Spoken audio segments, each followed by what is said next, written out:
सांग ए पकुड़ी देखी आपणकर निश्चय मन हो पकुड़ी खाइबाकू। चलतु आज आम प्रस्तुत करवा बंधा कोबी पकुड़ी। प्रथम आम गोटे बंधा कोबी नवा। से बंधा कोबी को आम छोट छोट कर काटिदबा।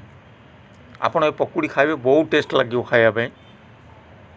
आमर सबुतक बंधा कोबी को आम छोट छोट कर काटिदबा।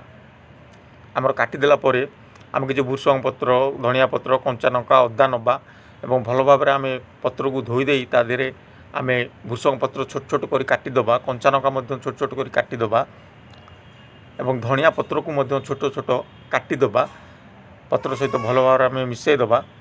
किछि अदा नवा, अदा को आम पेस्ट भली देदबा। अल्प आमर देदेला परे किछि बेसन आम मिसईबा। लुण देदबा, हलदी, लंका गुंड एवं चाट मसला अल्प देदबा टेस्ट पे। किछि बेसन नवा, बेसन को भल भाव आम पत्र सहित मिसईदबा।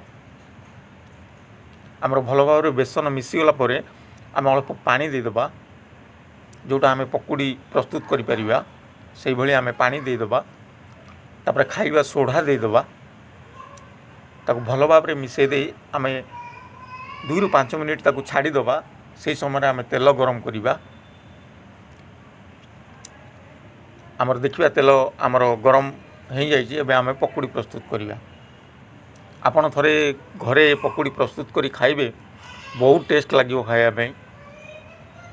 आपण चाहिए पकुड़ी खाली खाई परिबे। आपण चाहिए टमाटो सॉल्ट देकी भी खाई परिबे। बहुत टेस्ट लगे खाइबाकू।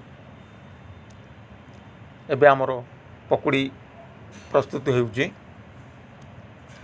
2 ରୁ 5 मिनिट आम भल भाव तेल रे ताकू प्रस्तुत करिबा।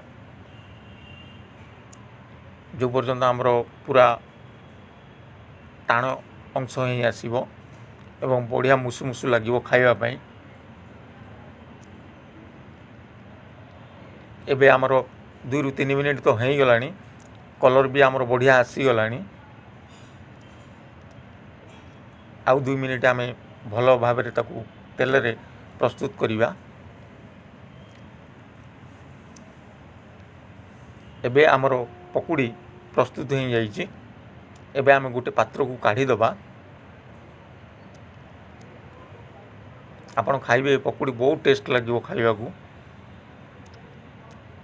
आपण चाहिए कंचा लंका तेल रे छाणी पकुड़ी सहित खाइबे बहुत टेस्ट लगे खाइबापे।